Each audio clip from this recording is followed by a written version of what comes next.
Hello guys, welcome back to my channel. So guys, आज मैं आपको पढ़ाने वाला हूँ इंडियन इकोनॉमिक डेवलपमेंट का फर्स्ट चैप्टर, जिसका नाम है Indian economy on the eve of independence, one of the most important chapter. ये बुक जो मैं अभी आपको यूज़ कर रहा हूँ वो है एनसीईआरटी, और ये एनसीईआरटी बुक आपके लिए बहुत ज़्यादा इंपॉर्टेंट है, सिर्फ क्लास 12 के परस्पेक्टिव से नहीं बल्कि सीयूईटी के लिए भी, क्योंकि सीयूईटी आप लोग दोगे 12th के बाद, तो इसमें इस बुक का बहुत ज़्यादा रोल होने वाला है। यार, इंडियन इकोनॉमिक डेवलपमेंट का फर्स्ट चैप्टर को स्टार्ट करते हैं। तो चलो स्टार्ट करते हैं Indian economy on the eve of independence को, ठीक है। तो मेरे साथ हाईलाइट करते रहना आप लोग, ठीक है ना। चलो एक मिनट मैं देख लूँ जरा इसको।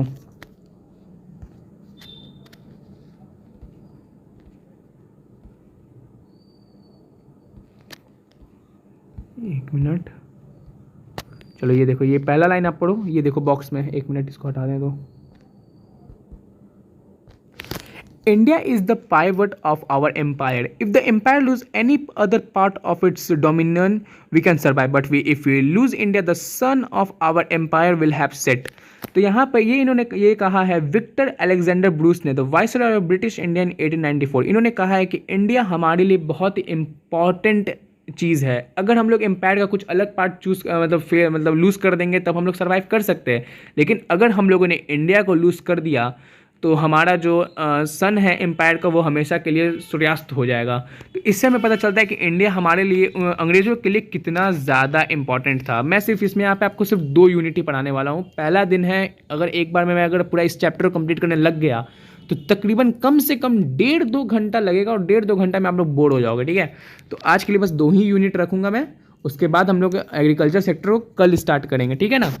तो चलो 1.1 द इंट्रोडक्शन से स्टार्ट करते हैं। The primary objective of this book Indian economic development is to familiarise you with the basic features of the Indian economy and its development. इस बुक का जो ऑब्जेक्टिव है, ये इंडियन इकोनॉमिक डेवलपमेंट बुक का क्या objective है, ये आपका ऑब्जेक्टिव इस बुक का ये कि ये आपको फैमिलराइज करना चाहता है, बताना चाहता है हमारे इंडियन इकोनॉमी का फीचर्स को और इसका डेवलपमेंट, जो आज हमें जैसा दिख रहा है ये पहले ऐसा नहीं था, किस तरीके से हमारा भारत आज डेवलप हुआ है, ये इसके बारे में बताना चाहता है, ठीक है। However, it is equally important to know something about the country's economic past, even as you learn about its present state and future prospectus. So let us first look at the state of Indian economy prior to the country's independence and form an idea of various considerations that shaped India's post-independence development strategy. 2 चीज़ यहाँ पे आपको ध्यान रखना है, एक है post independence और एक है प्री इंडिपेंडेंस। पोस्ट का मतलब होता है यहाँ पर पोस्ट का यहाँ मतलब हो गया आपका मतलब इंडिपेंडेंस के बाद, और प्री इंडिपेंडेंस हो गया मतलब इंडिपेंडेंस से पहले। तो हम लोग यहाँ पे किस चीज़ का बात कर रहे हैं, पोस्ट इंडिपेंडेंस डेवलपिंग स्ट्रैटेजी, यानी इंडिपेंडेंस के बाद हमारा भारत का किस तरीके का डेवलपमेंट स्ट्रैटेजी आएगा, ठीक है, कैसे लिया जाएगा, वो नेक्स्ट चैप्टर में है। The structure of India's present-day economy is not just of current making. It has its roots steeped in history, particularly in the period when India was under British rule, which lasted for almost 2 centuries before India finally won its independence on 15th August 1947. तो मैं आपको बता दूं, India में Britishers आए थे 1757 को Britishers पहली बार भारत में आए थे, ठीक है। और 1757 से इन्होंने 1947 तकरीबन 190 ईयर्स रूल किया था। यहाँ पे 200 ईयर्स लिखा हुआ है, हम लोग ऐसा बोल भी सकते हैं कि 200 सालों तक, ठीक है। वो 190 साल कौन ही बोलेगा। और हम लोग जानते हैं कि इंडिया इंडिपेंडेंस अपना गेन किया था 15 अगस्त 1947, ये रहा है ना, ये देखो आप, India one it's independence on 15 August 1947। Important point को हाईलाइट करना भाई बहुत इंपॉर्टेंट होने वाला है आप लोग के लिए, इंपॉर्टेंट पॉइंट आप लोग हाईलाइट करते हुए चलना। The sole purpose of the British colonial rule in India was to reduce the country to being a raw material supplier for Great Britain's own rapidly expanding modern industrial base. Britishers का main role यही था कि वो India को जो है raw material का supplier बनाना चाहते थे और अपने देश के इकोनॉमी को बूस्ट करना चाहते थे, और अपने देश में मॉडर्न इंडस्ट्री लगाकर जो है अपने देश को और ऊपर ले जाना चाहते थे। ये लोग बेसिकली क्या करते थे, भारत से रॉ मटेरियल उठाते थे और रॉ मटेरियल उठा के अपने देश ले जाते थे, वहाँ फिनिश गुड्स बनाते थे और आके हम ही को हमारा सामान बेचते थे। ये लोग यही करते थे, ठीक है। An understanding of the exploitative nature of this relationship is essential for any assessment of the kind and level of development which the Indian economy has been able to attain over the last 7.5 decades. ठीक है, अब हम लोग पढ़ने वाले 1.2 low level of economic development under the colonial rule. India has had an independent economy before the advent of the British rule. Britishers के आने से पहले हमारा भारत जो है एक इंडिपेंडेंट इकोनॉमी था। हम लोग सेल्फ सफिशिएंट थे, किसी पे डिपेंडेंट ना रहते थे। हम लोग अपना सामान खुद ही प्रोड्यूस करते थे। एग्रीकल्चर सेक्टर से हम लोग का सबसे ज़्यादा इनकम उस समय जनरेट होता था। Through agriculture was the main source of livelihood for most people. मैंने बोला था ना अभी, एग्रीकल्चर हमारे लिए सबसे ज़्यादा इंपॉर्टेंट था। ये लाइन आप लोग हाईलाइट करना भाई, CUET के लिए बहुत इंपॉर्टेंट है। Yet the country's economy was characterized by various kinds of manufacturing activities. India was particularly well known for its handicraft industries. India अपने हाथ से बने हुए सामान के लिए सबसे ज़्यादा जाना जाता था।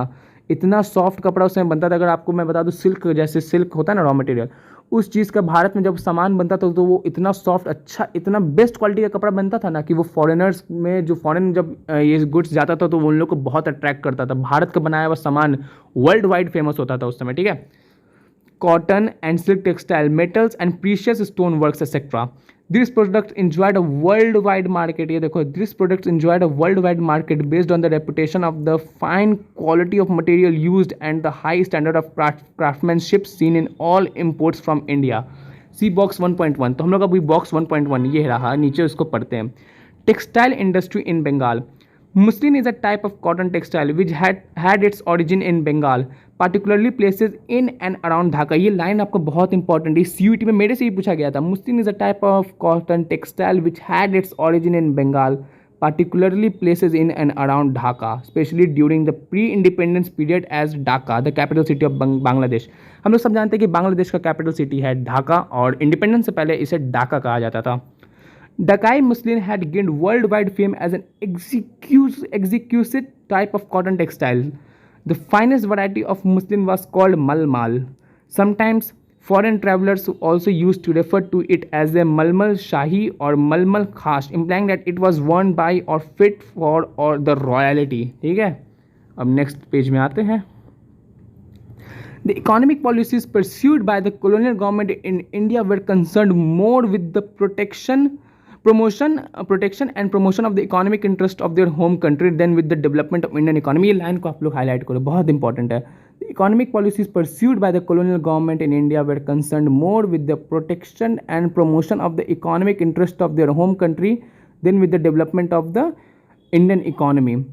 कॉलोनियल गवर्नमेंट ने जिस तरीके का रोल, मतलब जिस पॉलिसी को यूज़ किया था, उनसे इन लोग का मोटिव साफ था, ये अपने देश के, अपने होम कंट्री के इकोनॉमी को बचाना चाहते थे और इंडिया को रॉ मटेरियल का सप्लायर बनाना चाहते थे। ठीक है, ये लोग बेसिकली इंडियन इकोनॉमी को बर्बाद और अपने इकोनॉमी को बूस्ट करने का पॉलिसीज़ यूज़ करते थे। Such policies brought about the fundamental change in the structure of the Indian economy, transforming the country into supplier of raw material and consumer of finished industrial products from Britain. देखा, ये लिखा हुआ ना यार, transforming the countries into supplier of raw materials and consumer of finished industrial products from Britain. यानी example के रूप में मैं आपको बता दूं तो मान लो भारत ने कॉटन को ग्रो किया, ठीक है। ये लोग क्या करते थे, वो कॉटन को भारत से उठा के ब्रिटेन ले जाते थे और ब्रिटेन में जाके इस कॉटन के मदद से कॉटन क्लोथ्स ला के वापस भारत ही में बेचते थे। ठीक है, रॉ मटेरियल अपना हम लोग का यूज़ करते थे और रॉ मटेरियल के बाद फिनिश्ड गुड्स बना के हम ही लोग को बेचते थे। Obviously, the colonial government never made any sincere attempts to estimate India's national and per capita income. इन लोगों ने कभी कोई सिंसियर अटेम्प्ट ही नहीं निकाला यार कि ये भारत के पर कैपिटा इनकम को मतलब एस्टिमेट कर सके कितना है। Some individual attempts which were made to measure such incomes yielded conflicting and inconsistent results. Among the notable estimators, इन लोग का नाम याद रख लेना भाई, बहुत इंपॉर्टेंट है इन लोग का नाम याद रखना। क्वेश्चन आ सकता है आप लोगों से, आप लोग से पूछा जा सकता है। ये देखो, Dadabhai Naoroji, William Digby, Findlay Shirras, VK R बिडाओ and RC Desai. It was the Rao whose estimates during the colonial period was considered very significant. ठीक है, very significant. Dadabhai Naoroji, William Digby, Findlay Shirras, VK R बिडाओ and RC Desai, ये कुछ notable estimators थे जिन्होंने भारत के national per capita income को estimate करना का कोशिश किया था और इसमें से सबसे ज़्यादा सिग्निफिकेंट माना गया था रॉ के एस्टिमेट्स को। However, most studies did find that the country's growth of aggregate real output during the first half of the 20th century was less than 2%. ये लाइन आप लोग हाईलाइट करो। However, most studies did find that the country's growth of aggregate real output during the first half of the 20th century was less than 2%. 2% से भी कम था country का aggregate real output first half of the 20th century में। And coupled with a merge 0.5% growth in per capita output। और per capita output के हिसाब से देखा जाए तो 0.5%, सोच इतना ज़्यादा कम था। तो दोस्तों आज के लिए मैं अभी आपको 1.1 और 1.2 सेक्शन पढ़ा रहा हूँ, ठीक है। बताना मेरे को कमेंट सेक्शन में कैसा मैंने पढ़ाया है, और कल मैं स्टार्ट करूँगा एग्रीकल्चर सेक्टर को, तो ठीक है। और मैं आपको बता दूँ अभी कि मतलब क्लास जैसे ही ये चैप्टर कंप्लीट कर दूंगा, तो चैप्टर कंप्लीट करने के बाद आप लोग जो है इसके आउटटेक्स्ट क्वेश्चन जो इस चैप्टर 1 के बाद जो क्वेश्चन पीछे दिया होगा उसको सॉल्व करना, ठीक है ना। उससे आपका माइंड और क्लियर होगा, ठीक है ना। समझ में आ गया। तो कल मैं आपसे मिलता हूँ, एग्रीकल्चर सेक्टर में पढ़ाने वाला हूँ, और जैसा मैंने कैसा पढ़ाया मुझे कमेंट सेक्शन में ज़रूर बताना। And thank you for watching this video.